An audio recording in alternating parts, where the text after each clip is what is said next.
எல்லாருக்கும் வணக்கம். இன்னைக்கு மகளிர் தினம். தமிழ்நாடு முழுக்க இருக்கிற என்னுடைய அம்மா, அக்கா, தங்கச்சி, தோழின்னு உங்க அத்தனை பேருக்கும் இந்த தினத்தில வாழ்த்து சொல்லாம இருக்க முடியாது. உங்கள் அனைவருக்கும் என்னுடைய மகளிர் தின வாழ்த்துக்கள். சந்தோஷம் தானே! பாதுகாப்பா இருந்தா தானே சந்தோஷத்த உணர முடியும். அப்படி எந்த பாதுகாப்பும் இல்லாதப்போ, இன்செக்யூரிட்டியா இருக்கிறப்போ, எந்த சந்தோஷமும் இருக்காது தானே!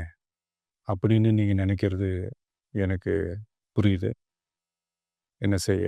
நீங்க, நாம எல்லாருமா சேர்ந்து தான் இந்த திமுக கவர்மெண்ட்டை தேர்ந்தெடுத்தோம்.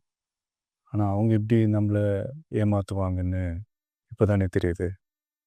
எல்லாமே இங்க மாறக்கூடியது தானே! மாற்றத்துக்கு உரியது தானே! கவலைப்படாதீங்க.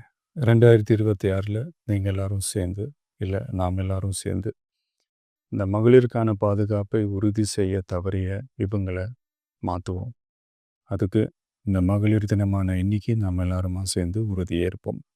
ஒன்று மட்டும் சொல்கிறேன், எல்லா சூழ்நிலையிலும் உங்களுடைய ஒரு மகனா, அண்ணனா, தம்பியா, தோழனா உங்களோட நான் நிற்பேன். நன்றி, வணக்கம்.